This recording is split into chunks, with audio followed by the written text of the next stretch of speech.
My son Julian cut off my access to the bank account and expected me to come crawling back on my knees begging for help. A month passed, and I did not call even once. When he finally drove over to my place and saw whose car was parked in front of the gate, his legs began to tremble. But let me tell you how this all started. I was standing in line at the grocery store with a full cart. I had chosen every product with care, calculating the prices as I always did. Because even though there was money in that account, I never stopped being the woman who learned how to stretch every single dollar. I scanned the vegetables, the chicken, the laundry detergent, the medicine for my blood pressure. The cashier smiled and stated the total 143 20s. I swiped my card through the reader. I waited. The machine emitted a dry buzzing sound. Declined. The cashier frowned. I tried again. Declined again. I felt the blood rushing to my face. The people behind me started shifting restlessly. Someone sighed with impatience. The cashier looked at me with that mixture of pity and annoyance that I will never forget. I had to leave the cart there full and walk out with empty hands and my head down. I arrived home shaking, not from the cold, but from a humiliation that burned me from the inside out. I tried to log into the banking app on my phone. Incorrect username or password. I called the bank. The automated voice asked me to verify my identity. After 10 minutes of waiting on hold, a young woman explained to me with a professional and distant voice that my access to the account had been modified. Only the primary account holder could make changes now. Julian, my son. Julian, who had insisted 2 years ago that we put everything in his name to make things easier so that I would not have to worry about anything. How foolish I was. How blind. How naive to believe that my own son, the creature I carried in my womb, whom I nursed, whom I raised alone after his father abandoned us, would ever do something like this to me. I hung up the call and sat on the armchair in the living room, that same armchair where Julian sat as a child to watch cartoons, while I came home from my second job with swollen feet. I looked around the walls of this small apartment which I paid for with years of housekeeping, with double shifts at the diner, with every coin I saved by denying myself everything that was not strictly necessary, all so that he could study, all so that he could have what I never had. And now I was there without access to my own money, without being able to buy my own food, without being able to pay for my own medication. I picked up the phone. I looked for his number. My finger hovered over the screen. I almost dialed. I almost called him to ask what had happened, to beg him to explain, to plead with him to fix the error. But something inside me, something small but firm like a stone, stopped me because it was not an error. I knew it in that instant with a clarity that pierced my chest. Julian knew exactly what he was doing. He had cut off my access, expecting me to run to him, desperate, humiliated, begging for his help, expecting to see me on my knees, expecting to have that power over me, over his own mother. I put the phone away. I was not going to give him that satisfaction. Not yet. Maybe never. I got up from the armchair and walked to the kitchen. I opened the pantry. There was rice beans, a little oil salt. I could survive a few days on that. I had survived worse things. I had survived the abandonment of his father. I had survived the poverty that forced me to wash other people's clothes until my hands bled. I had survived sleepless nights sewing uniforms to earn a few extra dollars. I had survived everything, and I would survive this too. That night, I could not sleep. I lay there staring at the dark ceiling, listening to the hum of the old refrigerator, feeling my mind replay every moment of the last few months. The signs had been there. I simply did not want to see them. The visits that became more and more spaced out. The calls that became shorter, colder. The way Julian averted his gaze when I spoke. The way his wife, that woman who never looked at me with true affection, smiled smugly every time she saw me. The forgotten birthdays, the broken promises, the Mother's Day that passed without a single word from him. I remembered the last time I went to his house. 3 months ago, I had baked his favorite cake, that chocolate one I made when he was a child, that always brought a smile to his face. I rang the doorbell. His wife opened the door with an annoyed expression. She told me they were busy, that I should have called ahead, that it was not a good time. I saw Julian behind her in the spacious living room of that house that I helped pay for when he was starting out. He did not get up. He did not come to greet me. He only raised his hand in a vague gesture and went back to looking at his phone. I stood there on the threshold holding that cake like an idiot, feeling the rejection hit me in the chest. I murmured an apology and left. I walked the 4 blocks to the bus stop with the cake in my hands and tears stinging my eyes. But even then, even after that humiliation, I had found excuses. They are stressed. They have a lot of responsibilities. Life is hard for them too. What stupidity. What tremendous stupidity of mine to justify the unjustifiable, to swallow the pain and call it love, to accept crumbs and call them enough. Now, lying in my bed in the dark, I understood the truth. Julian had not cut off my access to the account by mistake or by carelessness. He had done it because he wanted control, because he wanted to see me weak. Because at some point in his life, my son, my boy, had become someone capable of punishing his own mother for the simple fact of existing. I closed my eyes, and an image appeared in my mind. Julian at 7 years old crying because the kids at school made fun of his torn shoes. Me kneeling in front of him, drying his tears and promising him that he would soon have new shoes. I worked 3 straight shifts that week. I cleaned bathrooms, floors, windows. I came home every night with my body destroyed. But on Friday, I put a pair of new shoes on his bed. He jumped with joy. He hugged me. He told me I was the best mom in the world. That boy no longer existed. The man he had become was a stranger, a cruel stranger. The following days were a parade of memories that I had buried under layers of excuses and blind hope. Every time I closed my eyes, a different scene appeared. One more piece of the puzzle that I had refused to put together. I remembered Christmas last year. I had saved for months to buy Julian that watch he wanted so much. An elegant watch, one of those that important businessmen wear. It cost me $300. $300.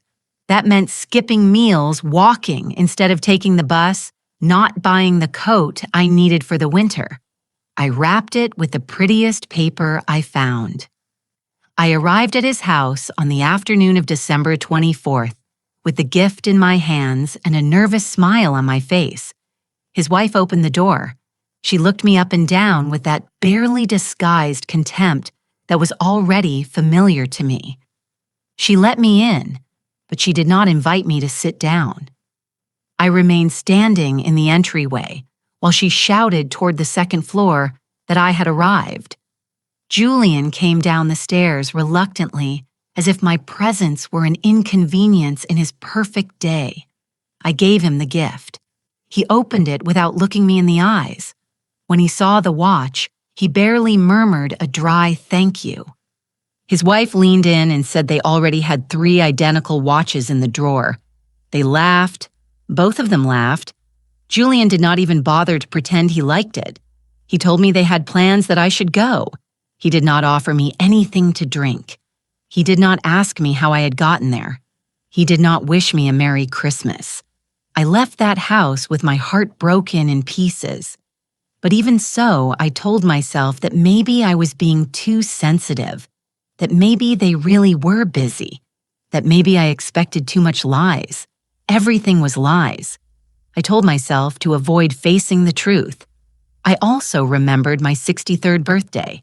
I waited all day for a call, a single call. I kept the phone close to me every second. I checked it every 5 minutes in case I had missed a notification. The call never came.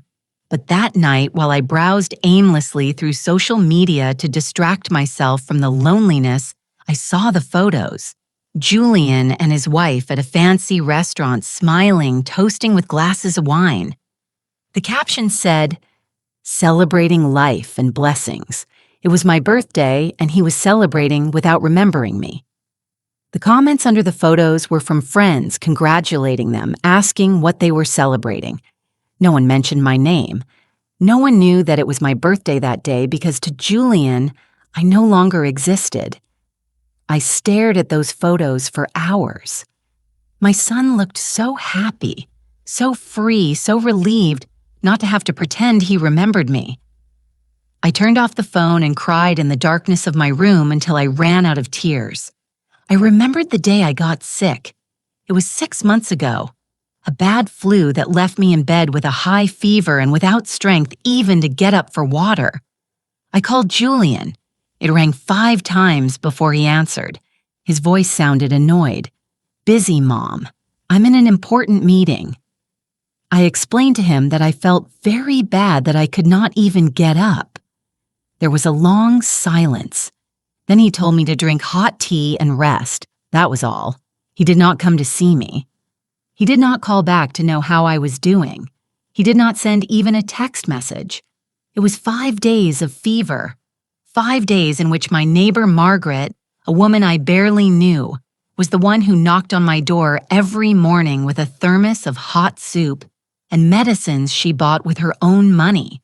She who owed me nothing. She who had no obligation to me. While my own son did not lift a finger. When I finally recovered and called him to tell him I was better, he responded with a distracted, "That's good, Mom," as if he were talking about the weather, as if I were a distant acquaintance and not the woman who brought him into the world. I remembered the times I asked him for help with simple things. A jar I couldn't open, a light bulb that needed changing on the high ceiling, a heavy piece of furniture that had to be moved. He always had an excuse. He was always busy. It was always tomorrow. "Mom, I can't today." That tomorrow never came. But when he needed money for the down payment on his house, I did not hesitate for a second. I gave him my savings, $12,000 that I had saved for my old age for emergencies, to feel safe. I gave them to him without thinking twice, because he was my son, because I trusted him, because he promised me he would pay them back in 6 months. 3 years have passed. I haven't seen a single dollar back. And now I understood why. Julian never had any intention of paying me back. He knew that I would never claim them from him. He knew that he could take and take without giving anything in return, because mothers forgive, because mothers forget, because mothers keep loving even when they are treated like garbage. I sat at the kitchen table with a cup of cold tea in my hands. I looked at the walls of this apartment full of memories. Photos of Julian at every stage of his life. His first day of school, his graduation, his wedding. In all the photos, I was there, always by his side, always smiling, always proud. But in real life, I had ceased to exist for him a long time ago. The truth hit me with brutal force. Julian had not forgotten me by accident. He was not too busy. It wasn't that life had him absorbed. He had decided to erase me. He had decided that I was a burden, an uncomfortable reminder of his humble past, an embarrassment he preferred to keep far from his new life of success and appearances. And I, like a fool, had allowed every slight. I had justified every rejection. I had swallowed every humiliation with a smile and an, "It's okay, son, I understand." But no more. Something broke inside me that night. It wasn't my heart. That had been broken a long time ago. It was the invisible chain that tied me to the need for his approval, to the hope that someday he would go back to being the boy who hugged me and told me I was his favorite person in the world. That boy was dead, and I had to accept it. I got up from the table and walked to my room. I opened the drawer where I kept the old photos. There it was, a photograph of Julian at 5 years old sitting on my lap, smiling with that toothless smile that melted my heart. I held it between my trembling fingers. A tear fell on the glossy paper. This boy loved me. This boy needed me. This boy saw me as his hero. But that boy no longer existed, and the man he turned into did not deserve even one more tear. I put the photo back in the drawer. I closed the drawer firmly, and I made a decision. I was not going to call him. I was not going to beg him. I was not going to give him the pleasure of seeing me broken. If Julian wanted to play this cruel game of power and control, let him play alone. I was no longer going to participate. The first week without calling him was the hardest of my life.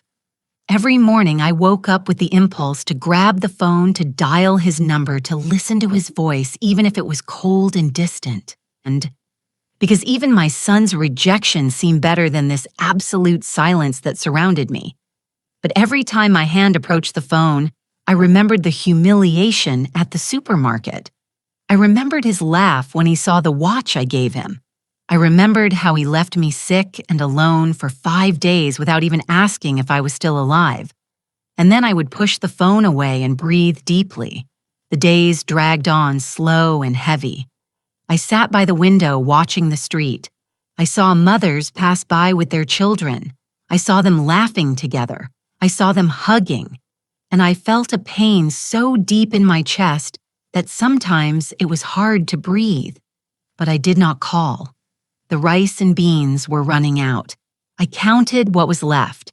Maybe for 4 more days if I ate small portions. I opened my wallet.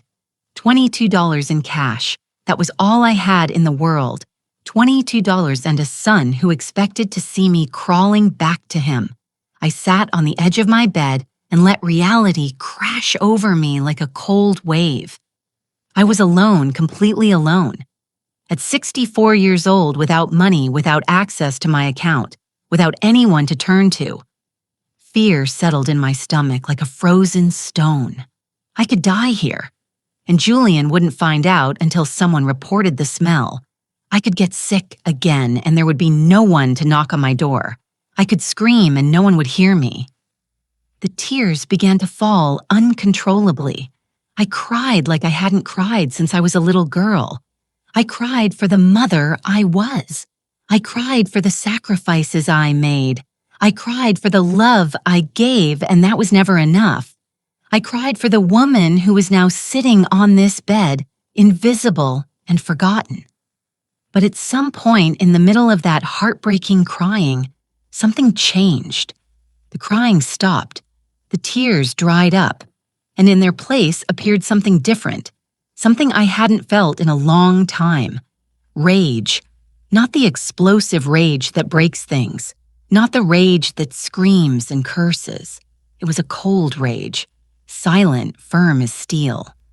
I got up from the bed. I looked at myself in the vanity mirror. I saw an older woman with a face swollen from crying and red eyes. But I also saw something else. I saw a woman who had survived things that would have destroyed others. I raised a son alone. I worked 3 jobs at the same time. I paid every bill.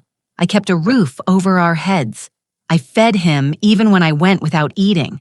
I clothed him even when I wore old and mended clothes. I built a human being from scratch.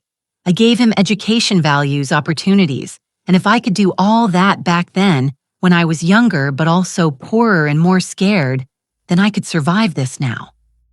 Julian was waiting for my desperate call. He was waiting for me to beg, to plead, to show him that without him I was nothing. But he was wrong. I washed my face with cold water.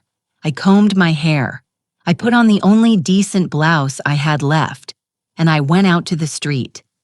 I walked 4 blocks to my neighbor Margaret's house, the same woman who had taken care of me when I was sick.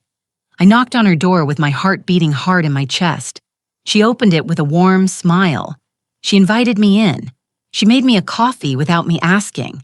She sat across from me in her small kitchen and waited for me to speak. I told her everything.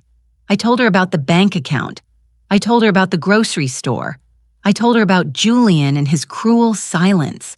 I told her about the $20 I had left and the food that was running out. Margaret listened to me in silence. When I finished speaking, she took my hand in hers. She didn't tell me that Julian surely had his reasons. She didn't tell me that children sometimes get confused. She didn't tell me any of those empty phrases people say to fill the uncomfortable silence. Instead, she told me, "Eleanor, you don't need that boy. You are stronger than you think." Then she got up and came back with an envelope. Inside was $150. She told me it was a loan with no rush to repay, to buy food, to pay what I needed, that when I could pay her back, I would. But not to worry about that now. I tried to refuse it. It seemed like too much. It seemed like charity. It seemed humiliating to accept money from a neighbor when my own son had left me with nothing. But Margaret closed my fingers over the envelope and looked me in the eyes. Accepting help isn't weakness, Eleanor. It's intelligence. I went back home with those $150 pressed against my chest. It wasn't much, but it was something. It was the difference between eating and going hungry, between surviving and giving up. That night, I slept a little better. The next day, I went to the grocery store. I bought the basics. No luxuries. Rice, beans, eggs, bread, milk, cheap vegetables. I calculated every penny. I stretched every dollar as far as I could. When the cashier scanned my products and said the total, I took out the cash with trembling hands. I paid. I took my bags and I walked out of there with my head held high. Small victory, but a victory nonetheless. The following days, I established a routine. I got up early. I did gentle exercise at home to stay active. I cooked my meals with care. I cleaned the apartment even though no one would come to visit, because if I stopped taking care of myself, if I gave up, then Julian would have won, and I wasn't going to allow it. One afternoon while I was washing the dishes, I heard someone knocking on the door. My heart jumped for a stupid second. I thought it might be Julian, that he had come to apologize, that he had come to his senses. I opened the door. It wasn't Julian. It was a man I didn't recognize at first. Tall, about 50 years old, well-dressed, but without showing off. He looked at me with a strange expression, a mixture of surprise and something like relief. "Mrs. Eleanor Vance?" He asked with a soft voice. "Yes," I responded cautiously. "Who is asking?" The man smiled. "I don't know if you remember me. I'm Caleb Bennett." The name sounded vaguely familiar, but I couldn't place it. He must have noticed my confusion because he continued speaking. "You helped me 15 years ago. I was a boy who had just arrived in the city. I had nowhere to sleep. I had no money. I was desperately looking for a job. You saw me sitting at the bus stop in the rain. You invited me into your house. You gave me food. You let me sleep on your sofa for 2 weeks until I got a job." The memories began to return. A young boy, thin, with frightened eyes and soaked clothes. I remembered him. I had given him a bowl of hot soup and a blanket. Julian was a teenager then and had complained about having a stranger in the house, but I told him that helping a neighbor wasn't optional. "Caleb," I murmured. "Yes, I remember you." He nodded. "Mrs. Eleanor, I never forgot what you did for me. You didn't know me at all. You had no reason to trust me, but you did. You treated me with dignity when the rest of the world looked at me like garbage. It was nothing I said, lowering my gaze. Anyone would have done the same." "That's not true," he responded firmly. "No one else did. Only you." There was an uncomfortable silence. I didn't know what to say. Caleb continued. "I've been looking for you for months. I wanted to thank you personally. I wanted you to know that thanks to that opportunity you gave me, I was able to build a life. Now I have my own business. I'm doing well, very well." "I'm happy for you," I said sincerely. But when I finally found you, I started asking some questions, and I found out things that worried me a lot, Mrs. Eleanor. My body tensed. What things I found out? That your son cut off your access to your own accounts, that he left you without resources, that you were going through difficulties. I felt shame burning my cheeks. That's none of your business, I murmured. You're right, he said. It's not my business. But I have a debt to you, a debt I can never fully repay. So let me help you now. I don't need charity. I responded more harshly than I intended. It's not charity, Mrs. Eleanor. It's justice. Caleb Bennett didn't wait for my answer. He took a business card out of his wallet and extended it to me. It said Caleb Bennett, financial advisor and legal consultant. Tomorrow at 10 hours in the morning, I have an appointment with a lawyer friend of mine. He said calmly, I would like you to come with me. We need to review your financial situation, see what options you have, what rights correspond to you. I shook my head. I don't have money for lawyers. I'm not charging you anything. He responded. I'm doing this because I want to, because I must, because 15 years ago you gave me something priceless, dignity and hope. Now let me give you back even a fraction of that. I wanted to refuse. I wanted to tell him I could do it alone. But the truth was that I couldn't. The truth was that I was desperate. And the truth was that maybe this was the sign I had been waiting for without knowing it. Okay, I whispered finally. I'll go. Caleb smiled. I'll pick you up at 9:30. And Mrs. Eleanor, this is going to get better. I promise you. He left before I could answer. I remained standing there in the doorway, holding his card between my fingers, feeling that something was changing. I didn't know exactly what, but something was moving in the shadows of my life. That night, I almost didn't sleep. I tossed and turned in bed, thinking about what a lawyer could do, about what rights I could have, about whether there was any way to recover even something of what Julian had taken from me. At 9 in the morning, I was already dressed and ready. I put on my best dress, the one I saved for special occasions. I applied light makeup. I combed my hair with care. I wanted to look dignified. I wanted to look strong. Caleb arrived punctually in an elegant car. He opened the passenger door for me like a true gentleman. During the ride, he asked me basic things. How had I been these years? Was I still living in the same apartment? Did I need anything urgent? I told him the essentials. I didn't go into details about Julian. It still hurt too much to talk about that naturally. We arrived at a modern building downtown. We went up to the 5th floor. The office was spacious and bright. On the door it said, Arthur Richardson Family and Estate Attorney, a man of about 60, with gray hair and a kind look, received us with a warm smile. He shook my hand firmly. Mrs. Vance, it is a pleasure to meet you. Caleb has told me a little about your situation. Sit down, please. We are going to review everything calmly. I sat in a comfortable chair across from his desk. Caleb sat next to me. Arthur opened a notebook and took a pen. Tell me from the beginning, he said with a soft voice. What exactly happened with your bank account? I took a deep breath and began to speak. I told him how Julian had convinced me to put everything in his name, how he had promised me it was to make things easier, how I had trusted him blindly. I told him about the day at the supermarket, about the call to the bank, about the month I had spent without access to my own money. Arthur listened, taking notes. From time to time, he asked specific questions. Since when was the account in Julian's name? Had I signed any documents? Was there any proof that I had contributed to that money? I explained that my late husband's widow's pension was deposited into that account, that I had also contributed my savings, that technically part of that money was legally mine. Arthur nodded slowly. This is financial abuse, he said with a firm voice, and potentially it is a crime.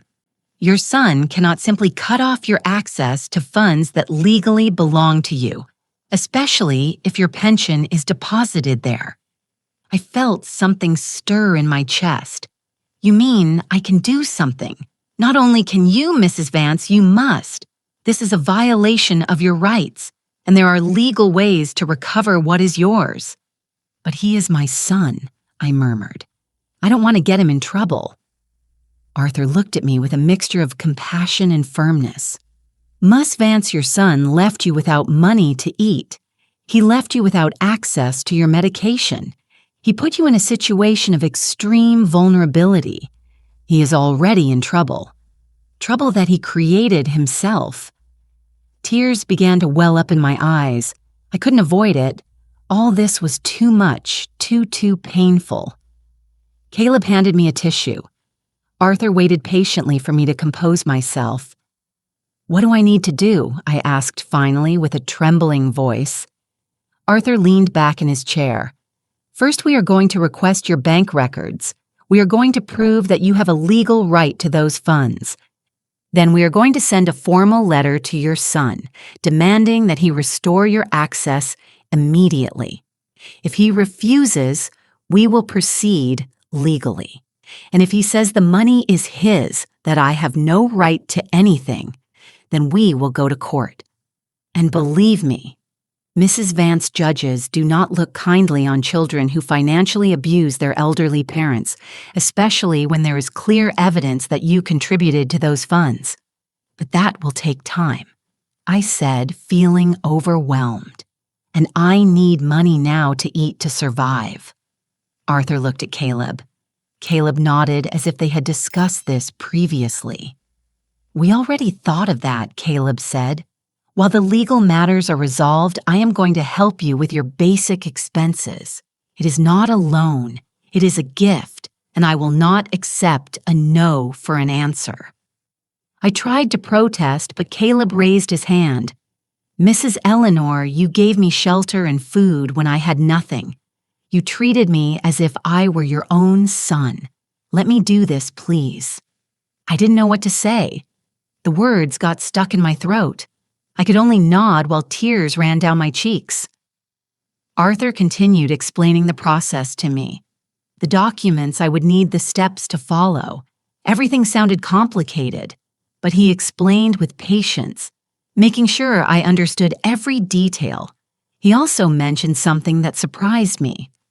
Mrs. Vance, I need to ask you something important. Did you ever lend money to your son, $12,000 for the down payment on his house specifically? How did you know that? I asked, astonished.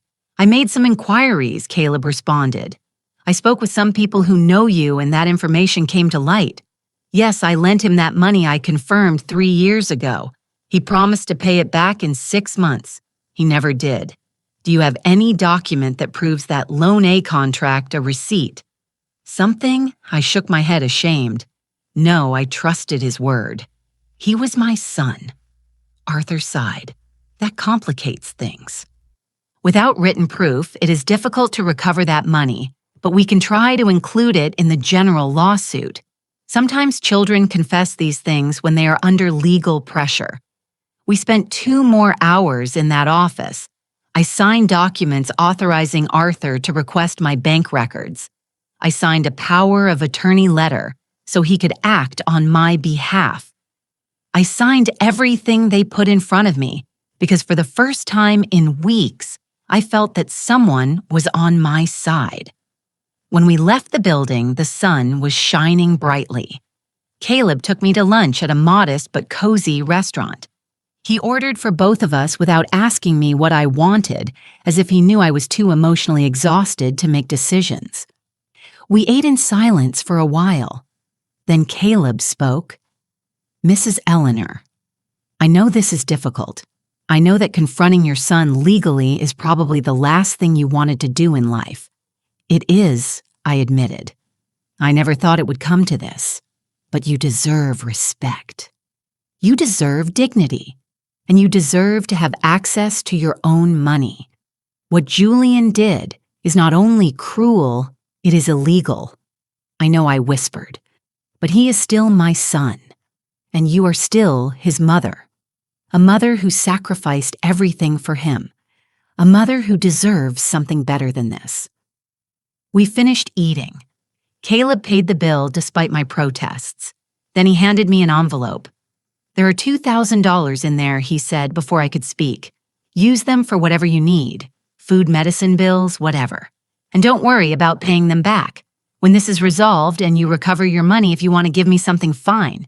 If not, that's fine too. Caleb, this is too much, I said with a broken voice.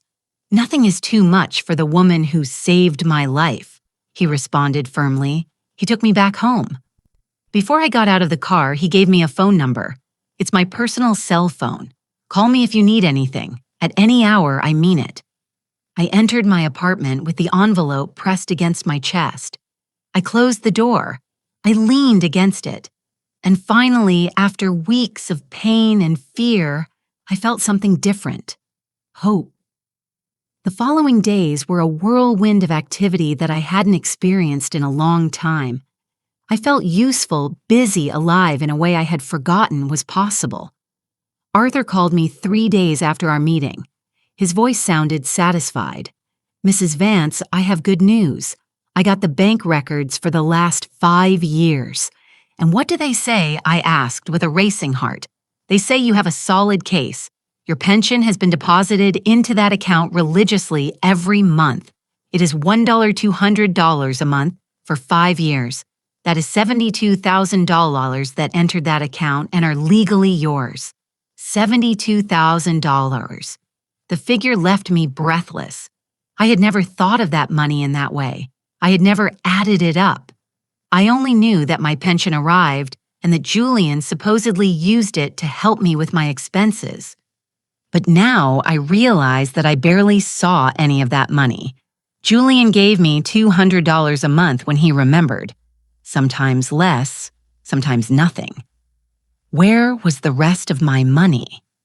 That is the right question, said Arthur. The records show that Julian has been spending freely from that account. Expensive restaurants trips, luxury purchases.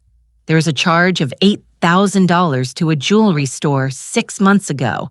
Another of $15,000 to a travel agency a year ago. I felt the rage returning cold hard. Julian had been living well on my money while I counted pennies to buy rice. There's also something else, continued Arthur. I found evidence that you deposited your own savings into that account. $12,500 4 years ago. Money you had earned working before retiring. Yes, I said with a trembling voice. It was when Julian convinced me to merge everything into a single account so it would be easier to manage. He said that way he could help me better with my finances. What he did is called misappropriation of funds. Mrs. Vance and we have all the evidence we need to prove it. What follows now, I asked. Now we send him a formal letter. A letter where we explain that we know exactly what he did, that he has 7 days to restore your full access to the account and to compensate you for the funds he spent improperly. If he doesn't respond or refuses, we proceed with a formal lawsuit. Do it, I said, without hesitation. I was no longer afraid. I no longer had doubts. Julian had crossed a line from which there was no return. The letter was sent the next day by certified mail. Arthur told me that Julian would have to sign upon receiving it, so we would know exactly when he read it. Meanwhile, Caleb continued visiting me regularly. He brought food, he brought company, he brought stories of his life that made me laugh for the first time in months. He told me how, after I gave him shelter 15 years ago, he got a job at an accounting firm. He started from the bottom cleaning the offices. But he was smart and observant. He learned. He studied at night. He got certifications. He moved up the ranks. Now he had his own financial consulting firm. He had employees. He had important clients. He had a life that seemed like it came out of a dream. And it all started because you gave me a chance. He told me one afternoon while we drank coffee in my small kitchen, because you saw me as a human being when everyone else saw me as a problem. I only did the right thing." I responded, feeling uncomfortable with so much gratitude. "Exactly." He said, "You did the right thing.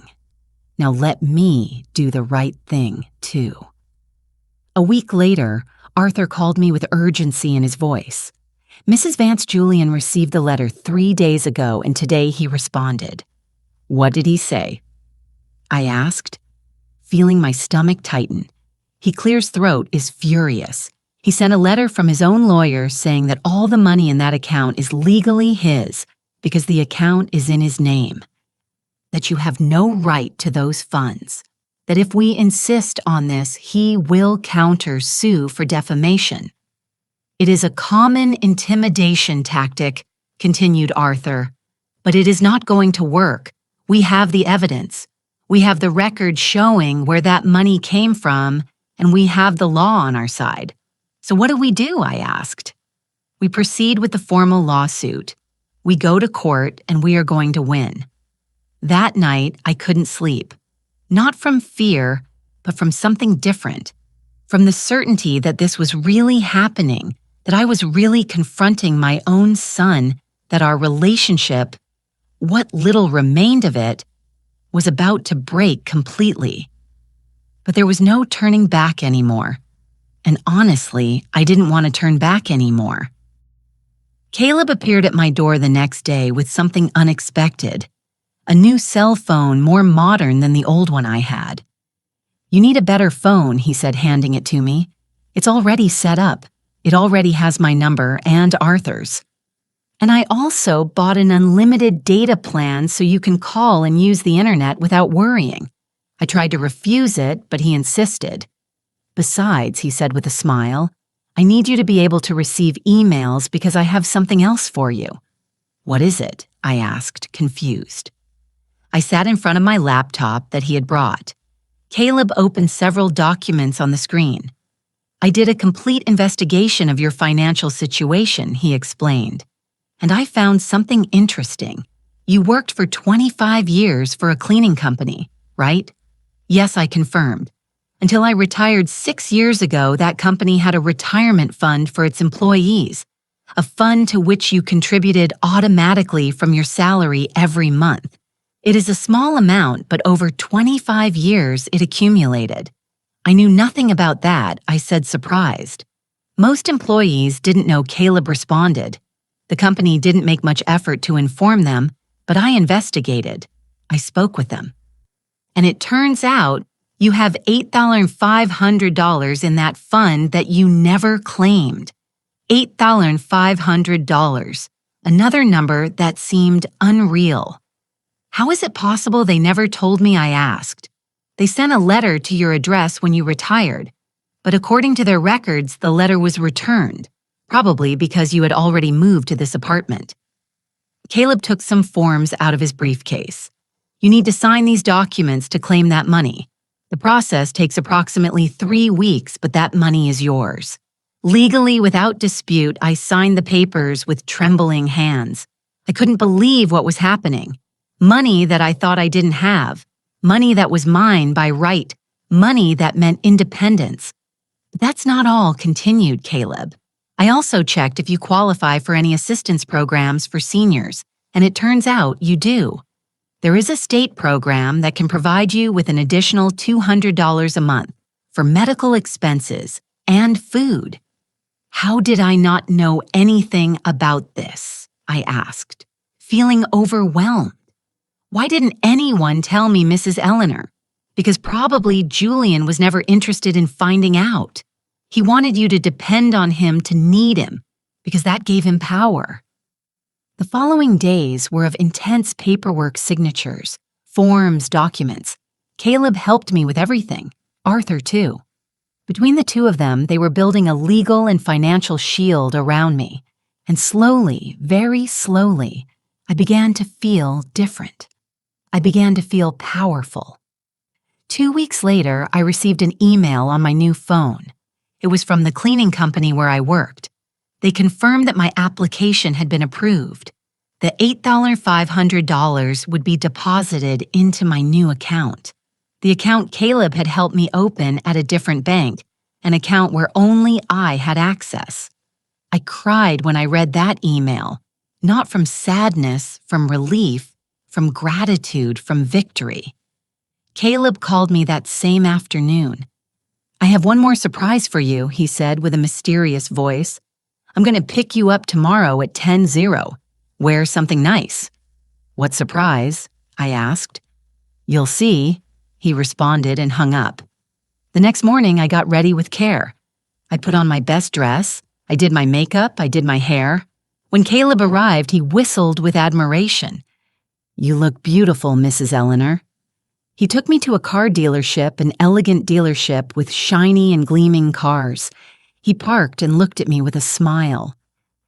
"What are we doing here?" I asked, confused. "You need transportation," he said simply, "and I need to buy a new car, so we are going to kill two birds with one stone." "I don't understand. My current car is only 2 years old. It is in perfect condition. I don't need it anymore. So I am going to give it to you, Caleb. I can't accept a car I protested." "Of course you can," he responded. "And you will, because you deserve to move with freedom. You deserve not to depend on buses or anyone. You deserve to have your own transportation." I tried to argue, but he was already getting out of the car. I followed him into the dealership.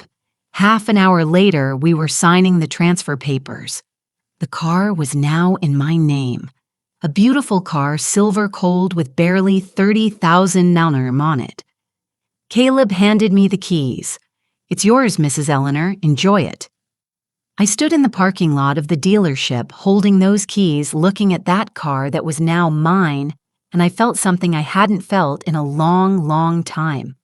I felt that my life belonged to me again. Learning to drive that car was like learning to live again. It had been years since I sat behind a steering wheel. When my husband died, I sold our old car because I couldn't pay for the maintenance or the gas. Since then, it had been the bus long walks, depending on the goodwill of others to get places. But now I had my own car, my own freedom on 4 wheels. Caleb accompanied me the first few times. He took me to an empty parking lot where I practiced for hours, starting braking, turning, parking. My hands trembled. At first, I was afraid of crashing, of scratching the car, of making a mistake. But little by little, muscle memory returned. The movements became more natural. Confidence grew. A week later, I dared to drive alone for the first time. I only went to the grocery store that was 10 blocks from my house. But those 10 blocks felt like crossing a continent. I parked, did my shopping, returned to the car with my bags. And when I got home and turned off the engine, I sat in silence for several minutes, smiling like a fool. I had done it alone, without help, without depending on anyone. The days passed and I felt stronger and stronger. The money from the retirement fund had arrived in my account. $8,500 shining on my phone screen every time I checked the banking app. My money in my account under my control. The approval for the state assistance program had also arrived. $200 additional every month. It wasn't much, but added to my pension that I would soon recover. It meant stability. It meant not having to count every penny with terror. Margaret, my neighbor, noticed the change in me.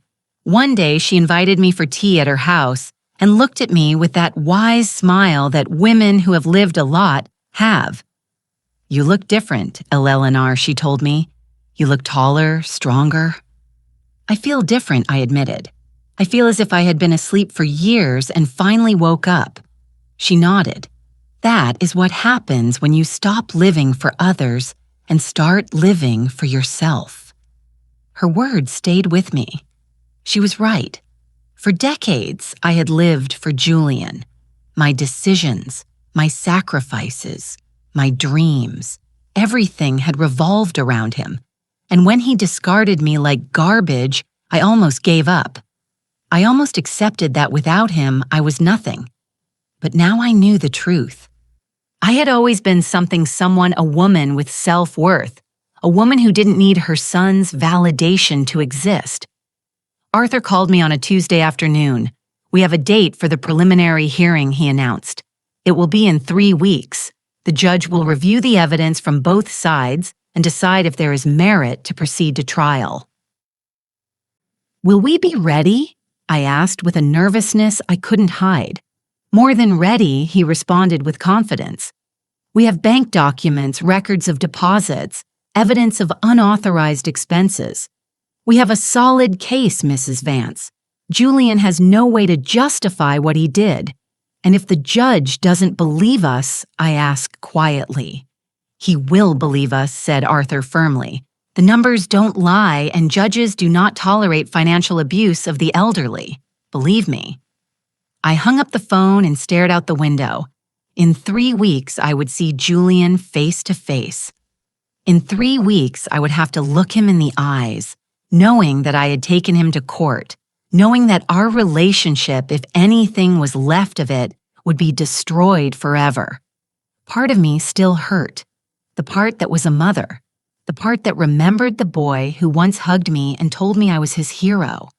That part wanted to cry, wanted to give up, wanted to call him and say, "Let's forget all this." But the other part of me, the part that had grown and strengthened these last weeks, knew that I couldn't do it. I knew that Julian needed to face the consequences of his actions, and I knew that I deserved justice. I decided to prepare for that encounter. I didn't want to arrive at the courthouse feeling weak or scared. I wanted to arrive feeling powerful. I started taking better care of myself. I walked every morning in the nearby park. I bought nutritious food with the money I now had. I allowed myself small luxuries that I previously considered impossible. A coffee at the corner shop, a magazine, a haircut at a decent salon. I also started writing. I bought a notebook. And every night before sleeping, I wrote my thoughts. I wrote about the pain Julian had caused me, about the years of sacrifice he had forgotten, about the betrayal that still burned in my chest. But I also wrote about my rebirth, about Caleb, and his unexpected loyalty, about Margaret, and her generous friendship, about Arthur, and his tireless defense, about all the people who had shown me that I did matter. Writing helped me sort out my emotions, to see clearly what had happened and what was happening, to mentally prepare for what was coming. A week before the hearing, Caleb came to visit me with a proposal. "Mrs. Eleanor, I know this is going to sound strange, but I want us to rehearse. Rehearse what I asked, confused. The day of the hearing, Arthur is going to ask you questions. Julian's lawyer, too. I want us to practice your answers so you feel secure, so they don't catch you by surprise." We spent the whole afternoon rehearsing. Caleb played the role of the hostile lawyer, throwing difficult questions at me, trying to confuse me to make me doubt.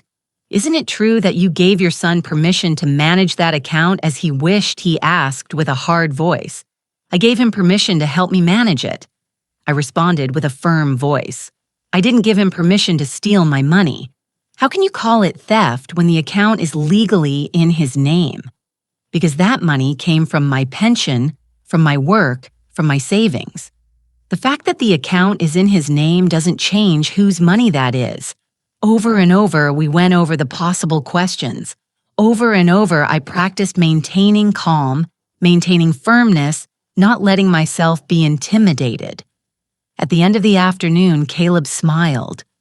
"You are going to do very well, Mrs. Eleanor.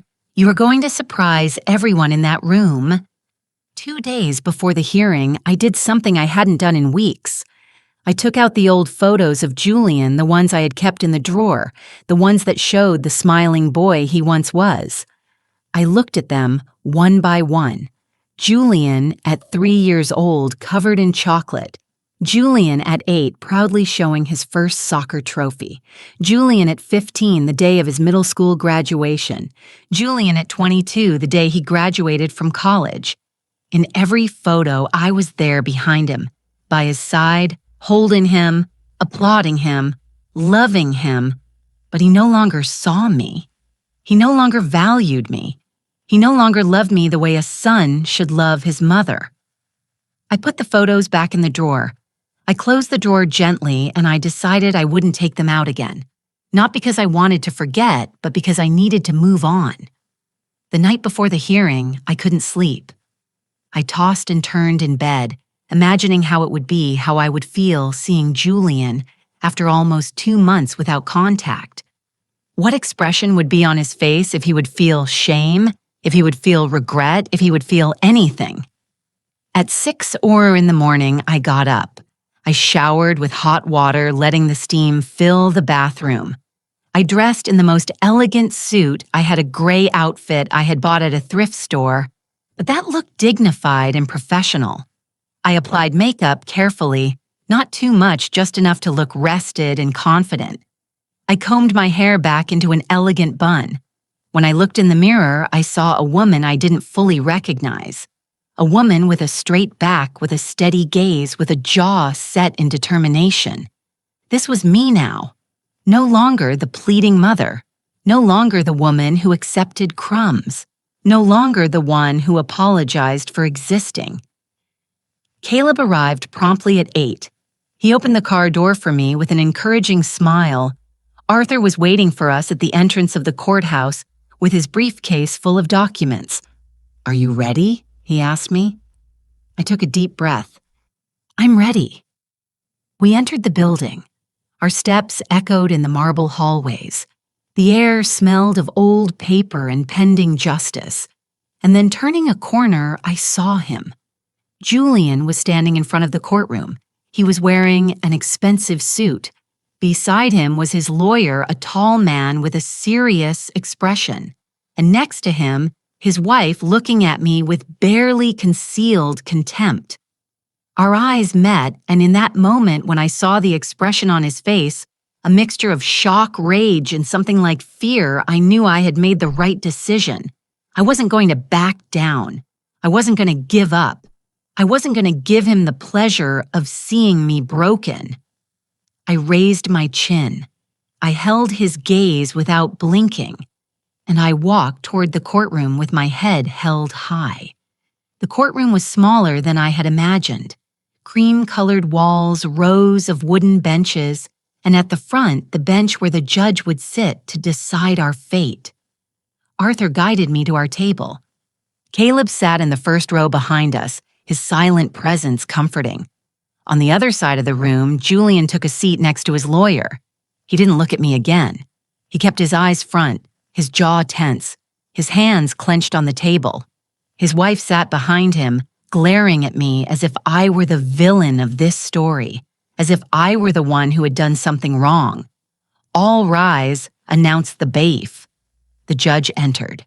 A man of about 60, completely white hair, serious expression, but not cruel. He sat down and signaled us to do the same. Case number 47328. He read from his computer. Eleanor Vance versus Julian Vance. Dispute over access to funds and misappropriation. Let's proceed. Arthur stood up. "With your permission, Your Honor, I would like to present my client's situation first." The judge nodded. "Go ahead." Arthur began to speak. His voice was clear, firm, professional. He explained how Julian had convinced me to put the account in his name, how he had cut off my access without notice, how he had left me without resources for basic needs. Then he presented the evidence. The bank records projected on a large screen. The monthly deposits of my pension clearly marked the excessive withdrawals and expenses Julian had made. A charge of $8,300 to a jewelry store pointed out Arthur. Another of $15,200 to a travel agency.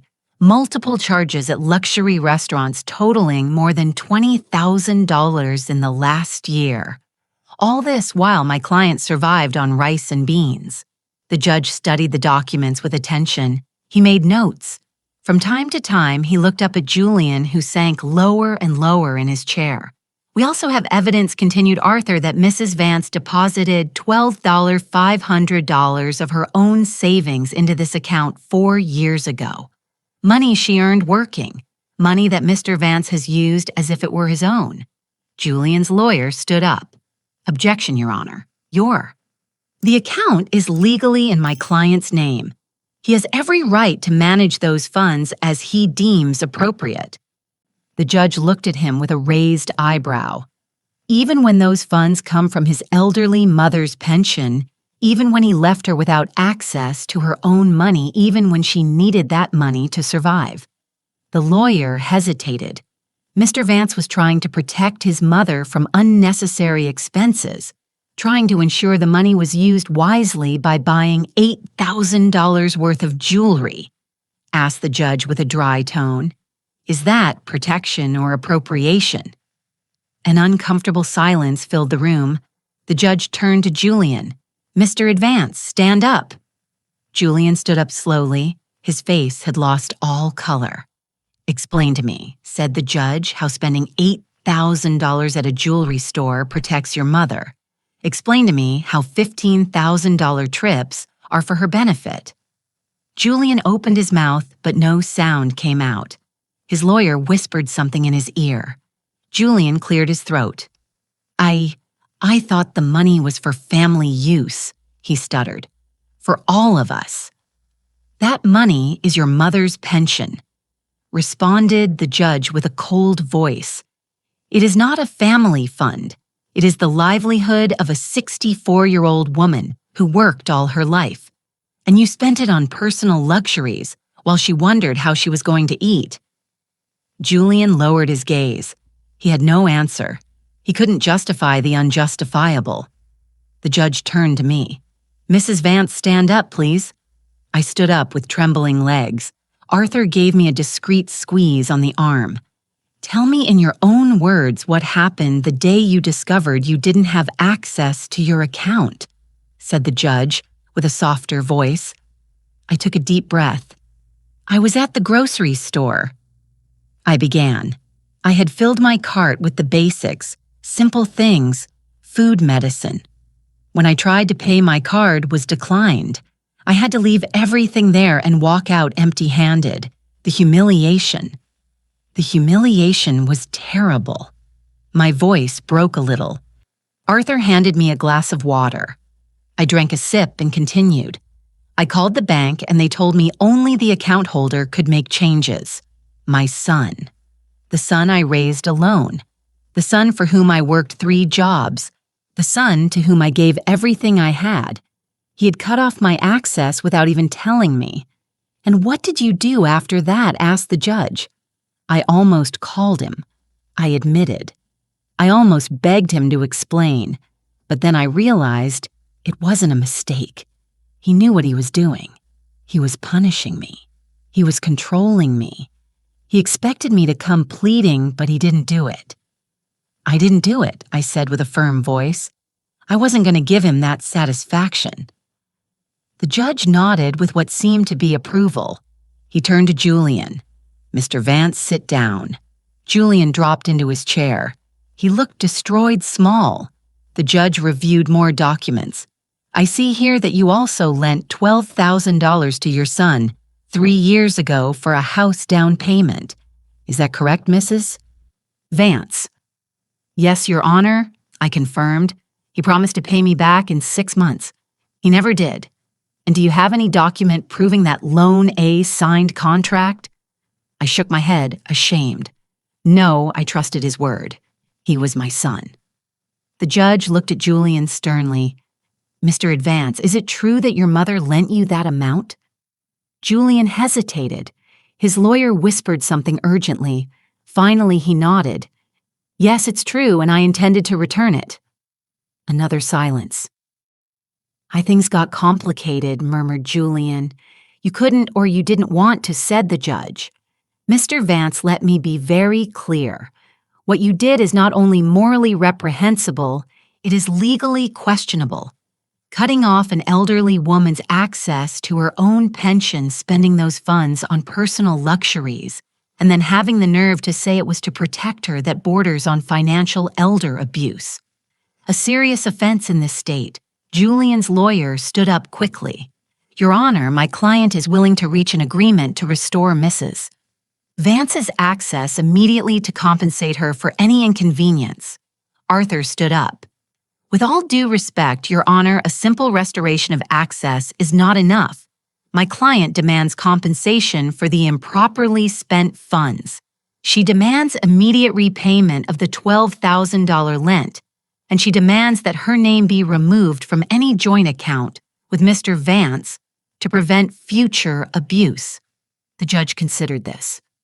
Mr. Vance, stand up again. Julian stood up with difficulty. He looked about to collapse. Do you have the financial capacity to compensate your mother for the funds you spent from her pension? Asked the judge. Julian looked at his lawyer desperately. I would need time. I don't have that amount liquid right now. How much of your mother's pension did you spend in the last year? Asked the judge, reviewing the documents. Approximately $40,000, according to these records. Money that should have been for her sustenance. Julian did not answer. His wife behind him looked pale, finally understanding the magnitude of what they had done. The judge took off his glasses and looked at both of us. I am going to take a 15-minute recess. When I return, I will give my decision. I strongly suggest that both parties consider a settlement in this time, because if I have to issue a ruling, Mr. Vance, I assure you that you aren't going to like the result. He got up and left the room. We all stood up. Arthur turned to me. You are doing perfectly, Mrs. Eleanor. Stay firm. On the other side of the room, Julian's lawyer was speaking urgently with him and his wife. I saw how they gestured, how they argued in furious whispers. Then Julian got up. He walked slowly toward our table. Arthur and Caleb tensed, ready to intervene if necessary, but Julian didn't come with aggression. He came with defeat. Mom, he said, with a hoarse voice. His voice sounded strange, as if he hadn't spoken that word in a long time. I looked at him expressionlessly. I said nothing. I just waited. I need to talk to you alone. Please. Arthur was about to object, but I raised my hand. It's okay. We went out into the hallway. We stood facing each other, my son and I, united by blood, but separated by an abyss of pain and betrayal. I'm sorry, he said finally. Tears began to form in his eyes. I'm so sorry, Mom. I don't know what happened to me. How did I get to this? I looked at him in silence. Part of me wanted to hug him. Part of me wanted to tell him everything was okay, but it wasn't, and I wasn't going to lie. You know what you did to me? I said with a calm but firm voice. You didn't just take the money. You took my dignity. You made me feel like I was worth nothing, that I was a burden. You waited for me to come crawling to beg you. Julian sobbed. I didn't mean to. Things got out of control. You had control, I responded. Control over my money, control over my life, and you used it to hurt me. Hurt. How can I fix this? He asked desperately. I looked him straight in the eyes. You are going to restore my access right now. You are going to pay me the $12,000 I lent you within 6 months, or you will sell whatever you have to sell, and you are going to compensate me with $20,000 for the funds you spent from my pension. Or we go back in there and I let the judge decide, and I assure you he will be less generous than me. Julianne pawed $20,000. Mom, I don't have it. Then sell it, I said sharply. Sell your luxury car, sell your jewelry, sell what you bought with my money. You give me 6 months for the $20,000 and 6 months for the $12,000. Or we see each other in court. You decide. Julian wiped his tears. His hands were shaking. Okay, I'll do it, I promise. Your promises mean nothing to me anymore, Julian, I said with sadness. But legal documents do. Arthur is going to prepare an agreement. You are going to sign it. And if you breach it, you will lose much more than money. We returned to the courtroom. Julian spoke with his lawyer. When the judge returned, Arthur announced that we had reached an agreement. The judge listened to the terms. He nodded with approval. That seems fair to me. Prepare the documents. I want them signed before you leave this building. An hour later, everything was signed and notarized. Julian avoided my gaze. His wife ignored me completely. I walked out of the courthouse with my head held high. I had won not just the money, I had won my dignity back. The days after the hearing were strange, silent in a different way. It wasn't the heavy silence of loneliness and abandonment I had felt before. It was a silence of peace, of quiet victory, of knowing I had done the right thing. 2 days after the trial, I received a notification from my bank. My access had been completely restored. I opened the app on my phone and there it was, my account, my money, my control. There were $200 in the account. It wasn't all that should have been there. Julian had spent so much, but it was a start. And with the payments he would have to make eventually, I would recover what belonged to me. The first thing I did was transfer all that money to my new personal account, the account where only I had access, where no one could touch a penny without my permission. Then I closed the joint account with Julian forever.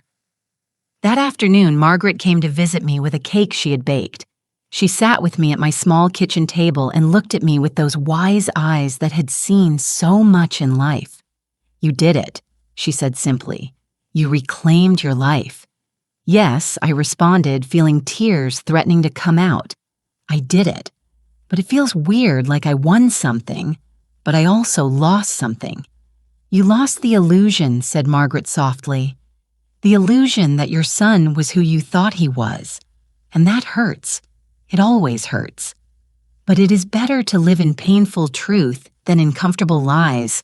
She was right, as I had been living in a lie for years, pretending Julian still loved me, pretending his coldness was temporary, pretending things would go back to how they were before. But now I lived in the truth. And although it hurt, it was also liberating. Caleb continued visiting me regularly. He took me to places I had never had the courage to visit alone, to the art museum, to the theater, to free concerts in the park. He showed me there was life beyond the pain, that there was beauty beyond betrayal. One afternoon, he took me to a small cafe overlooking the river. We sat on the terrace while the sun set, painting the sky orange and pink. "Mrs. Eleanor, I have to tell you something." He began with a serious voice. My heart raced. "What's wrong? I've been thinking a lot about all this, about how you helped me years ago, about how I could help you now. And I realized something. Life is a circle. The kindness we give returns to us sometimes in ways we never imagine." I smiled. I always believed in that, although these last few months made me doubt it. "But it's true," insisted Caleb. "You gave me shelter when I had nothing. And look now, I could give you back some of that when you needed it. That's how the universe works. Kindness is never lost." His words touched me deeply. He was right. I had spent so many years giving everything to Julian, hoping he would give it back to me. But the universe gave that kindness back to me through Caleb, through people who owed me nothing but chose to help me anyway. 3 weeks after the hearing, Julian made his first payment. $5,000 deposited into my account. No message came with the deposit, no note, no additional apology, just the money. It was enough for now. I used part of that money to pay Margaret back the $150 she had lent me when I needed it most. She tried to refuse, but I insisted. "You helped me when no one else did," I told her, putting the money in her hands. "Let me do this, please." She finally accepted with tears in her eyes. "You're a good woman, Eleanor. Don't let anyone make you believe otherwise." With the rest of the money, I did something I never thought I would do. I bought new clothes. Not secondhand clothes, not old and worn clothes. New clothes that made me feel beautiful, that made me feel alive. I also allowed myself small luxuries, a subscription to a movie platform, new books, fresh flowers from my apartment, simple things that filled my life with color. One morning, while drinking coffee by my window, watching the street, my phone rang. It was a number I didn't recognize. I hesitated before answering. "Hello," I said cautiously. Grandma responded, a small voice that made my heart stop. It was Mia Julian's daughter, my 9-year-old granddaughter, whom I hadn't seen for almost 4 months. "Mia," I whispered, feeling tears spring instantly. "Baby, how are you? I miss you, Grandma," she said with a trembling voice. "Dad won't let me visit you. He says you are fighting, but I don't understand why. I just want to see you." My heart broke into 1,000 pieces. "I miss you too, my love, so much." I took Dad's phone when he was in the shower, she confessed. "I don't have much time, but I wanted to hear your voice. I wanted you to know that I didn't forget you. I could never forget you either," I told her, weeping openly now. "You are my treasure, my beautiful girl." "Will you come to my birthday next month?" she asked hopefully. "I'm going to be 10. "I don't know if your dad is going to invite me, honey," I answered honestly.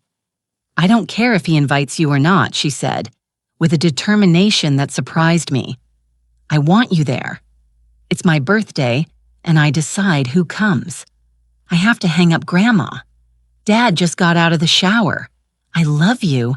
I love you too, my sweetheart, so much." The call ended. I sat with the phone in my hand, crying. But this time, they weren't tears of sadness. They were tears of love. My granddaughter hadn't forgotten me. She still loved me. She still needed me. And that meant not everything was lost. 2 weeks later, I received an invitation in the mail. An invitation handmade with colored crayons to Grandma Eleanor from Mia. "My birthday party. Please come." Inside was a note in the messy handwriting of a 9-year-old girl. "Grandma." I told Dad that, "If you don't come, I don't want the party. He said it's okay for you to come. Please come. I miss you a lot." I called Caleb immediately. "I need a favor." "Whatever it is," he responded without hesitation. "I need help buying the best birthday gift for a 10-year-old girl, and I need the courage to face my son again." Caleb laughed. "The gift we can get easily, and the courage, Mrs. Eleanor, you already have it. You just need to remember it." On the day of Mia's birthday, I got ready carefully. I put on one of my new dresses. I did my makeup. I did my hair. I wanted my granddaughter to see me radiant. I wanted her to know that her grandmother was okay. Caleb accompanied me. He insisted on being present in case I needed moral support. We arrived at Julian's house at 3:00 in the afternoon, exactly as the invitation said. The door was open. There were balloons and decorations everywhere. Kids running and laughing. And there, in the middle of it all, was my Mia. When she saw me, her little face lit up like a Christmas tree. "Grandma!" she shouted, running toward me. I caught her in my arms and hugged her with all my strength. She smelled like strawberry shampoo and cake. She felt warm and alive and perfect. "You came," she sobbed against my shoulder. "I thought you wouldn't come." "Nothing in this world could have stopped me from coming," I whispered in her ear. "Nothing." Julian appeared in the doorway. He looked at us uncomfortably. His wife was behind him with an illegible expression. Eleanor said my son with a tense voice. "Thanks for coming." "Thanks for allowing me to come," I responded with polite coldness. Mia took me by the hand and dragged me inside. She showed me every decoration. She introduced me to all her friends. She made me feel as if I were the guest of honor. During the whole afternoon, Julian avoided me. We didn't speak beyond forced pleasantries, but it didn't matter. I hadn't come for him. I had come for my granddaughter.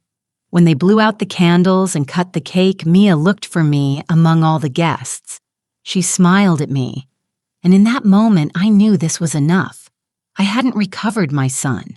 Maybe I would never recover him, but I hadn't lost my granddaughter, and that was more valuable than any amount of money.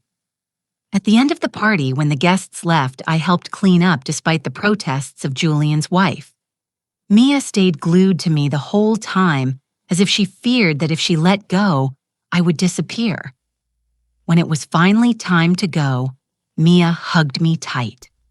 "You're going to come see me again, right? You're not going to disappear again." "I will come," I promised her. "I swear. Now that I know you want me here, nothing is going to stop me."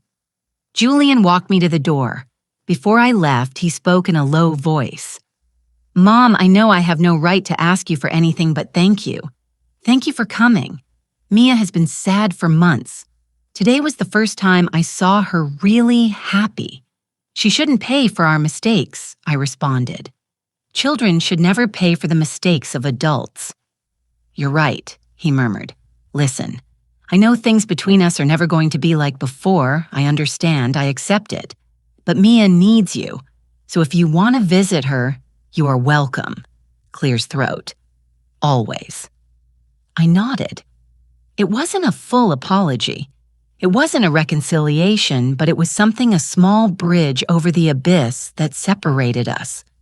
I left that house feeling different. I hadn't recovered my son, but I had recovered something more important. I had recovered my dignity, my strength, my life, and I had kept my granddaughter's love. And that was everything. It has been 6 months since that day in court, 6 months since I recovered my life. And now sitting on the balcony of my apartment with a cup of hot coffee in my hands, watching the sunrise paint the sky with colors I didn't stop to appreciate before I can say with certainty that I am a different woman. Julian kept up with the payments, not all on time.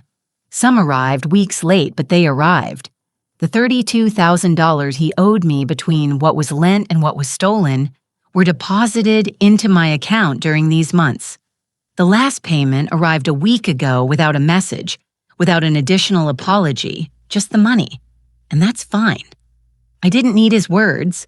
I needed justice, and I got it. With that money, I did something I never imagined I would do. I invested in myself. I hired a financial advisor, a colleague of Caleb's, who helped me open a savings account with good interest to plan my future, to ensure I would never depend on anyone again. I also fixed up my apartment. I painted the walls a warm color that makes everything feel cozier. I bought new furniture to replace the old and worn ones. I hung pictures that make me smile every time I see them. I turned this place into a real home. My home, not a place where I simply existed waiting for someone to remember me, but a place where I live fully. Caleb is still part of my life. He comes to visit me at least once a week. Sometimes he takes me to new places. Sometimes we simply sit and talk for hours. He tells me about his projects. I tell him about my small daily victories. There's a genuine friendship between us that I value more than words can express. A month ago, he introduced me to a woman named Cecilia Bennett. His mother, a 70-year-old lady with a contagious laugh and a life story that made me cry. She too had gone through difficulties with her children. She too had had to learn to set boundaries. She too had had to rebuild herself. We became friends immediately. Now we get together every week with Margaret to drink tea and share our lives. 3 women who understand the pain of being forgotten mothers.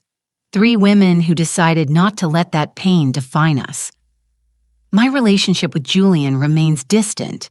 We see each other at Mia's birthdays, at school celebrations, where she participates on important dates. We are cordial, polite, but the trust that once existed between us is broken. And honestly, I don't know if it will ever be repaired. But I have learned to be at peace with that.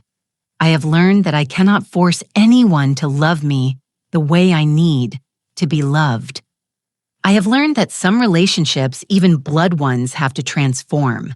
And sometimes that transformation means distance. It means boundaries. It means protecting your own heart. Mia, however, is my light. I see her twice a week, Wednesdays after school and Saturday afternoons. Julian brings her to my apartment and picks her up a few hours later. During that time, it's just her and me. We cook together. We do crafts. We read books. We talk about her dreams.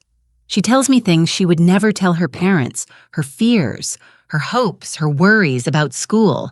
And I listen to her with all my attention. I give her advice when she asks for it. I hug her when she needs comfort. And I tell her every day that she is loved, that she is valuable, that she is enough. Because I want her to grow up knowing something I forgot for many years, that her value does not depend on what others think of her, that her dignity is inherent, that she deserves respect and unconditional love. Last week, Mia told me something that made me cry. We were baking cookies when suddenly she stopped mixing the dough and looked at me very seriously. "Grandma, when I grow up, I want to be like you," she said. "Like me?" I asked, surprised. "Yes, strong, brave, capable of standing alone even when things are hard." Dad told me a little bit about what happened. Not all the details because he says I'm too young, but I know you fought for yourself, and that is very brave. I hugged her tight, feeling my heart expand in my chest. "You are already brave, my love, more than you think. I have started doing things I always wanted to do but never allowed myself. I signed up for a painting class at the community center. I discovered I have a certain talent for landscapes. My paintings aren't masterpieces, but they fill me with joy every time I finish one. I also started writing not just in my private notebook, but stories. Stories about women like me. Women who were forgotten, but found themselves. Women who rose from the ashes of their pain and built something beautiful. Cecilia convinced me to share one of my stories at a writing group for seniors that meets at the library. I was terrified, but I did it. And when I finished reading, there were tears in the eyes of several people. They told me my story had touched their hearts, that they saw themselves reflected in it. And I realized something powerful. My pain wasn't just mine. My story wasn't unique. There were thousands, maybe millions of women like me. Women who gave everything for their families only to be discarded when they were no longer convenient. Women who deserved to be heard, to be validated, to be honored. 2 weeks ago, I did something I never thought I would do. I donated $5,000 to a shelter for elderly women in abandoned situations. Women who didn't have the luck I had, who didn't have a Caleb appear in their lives, who didn't have an Arthur to fight for them. When I handed over the check, the shelter director hugged me with tears in her eyes. "You don't know how many lives you are going to change with this," she told me. But I did know because someone changed mine. And now it was my turn to do the same for others. Yesterday afternoon, I was watering the plants on my balcony when the doorbell rang. I opened the door and there was Julian, alone, Clear's throat, without Mia, without prior notice. "Can we talk?" he asked with a soft voice. I let him in. I offered him coffee. We sat in my new living room with an uncomfortable distance between us. "Mom." He started and then stopped. He cleared his throat. He tried again. "I've been going to therapy since the trial," my wife insisted. "And I've been working on a lot of things. I'm glad," I said sincerely. "The therapist made me see things I didn't want to see. How I treated you. How I used you. How I took for granted everything you did for me. And I want you to know that I am ashamed. Deeply ashamed." "It's okay," I said, although I wasn't sure it was. "No, it's not okay," he responded with a broken voice. "Nothing I did is okay. I treated you worse than a stranger, worse than anyone, and you are my mother, the woman who sacrificed everything for me." Tears ran down his face now. "I don't know if someday you can forgive me, and I would understand if you can't, but I needed to tell you that I'm sorry truly, and that I'm going to spend the rest of my life trying to be better, to be the son you deserved from the beginning." I said nothing for a long moment. I just watched him cry. I watched the man he had become finally facing what he had done. "Julian," I said finally, I don't know if things between us will ever be like before. Honestly, I don't think they can be. There are things that once broken cannot be completely repaired. But I appreciate your apology, and I appreciate that you are working on yourself." He nodded, wiping his tears. "That's all I can ask." He stayed for another hour. We talked about superficial things, about the weather, about Mia and her school performance, about his work. It was strange, but not terrible. And when he left, he hugged me. A clumsy and uncomfortable hug, but a hug nonetheless. I don't know what the future holds for our relationship. I don't know if we will ever be close again, but I know that I am going to be okay, regardless of what happens, because I finally learned the most important lesson of my life. My value does not depend on how others treat me. My dignity is not subject to anyone's approval. My life belongs to me, and I am enough. I always was. This morning I woke up with the sun coming through my window. I made my favorite coffee. I sat on my new balcony and I smiled. I smiled because I am alive, because I have a roof over my head that I paid for with my own effort, because I have food in my pantry and money in my account, because I have true friends who value me, because I have a granddaughter who loves me unconditionally. I smiled because I survived. And not only did I survive, I was reborn. I am Eleanor Vance. I am 64 years old and my life is just beginning. To all the women reading this who perhaps see themselves reflected in my story, I want to tell you something. If someone makes you feel invisible, if someone discards you as if you were worth nothing, if someone abuses your kindness and your love, remember this. You are valuable. You matter. And you deserve to be treated with dignity and respect. Don't be afraid to set boundaries. Don't be afraid to defend yourself. Don't be afraid to stand alone if necessary, because sometimes the greatest strength is not in enduring it, is in saying enough. And you reading this now, tell me, have you ever felt like someone tried to erase you from your own story? Did you ever have to fight for your dignity against someone who was supposed to love you?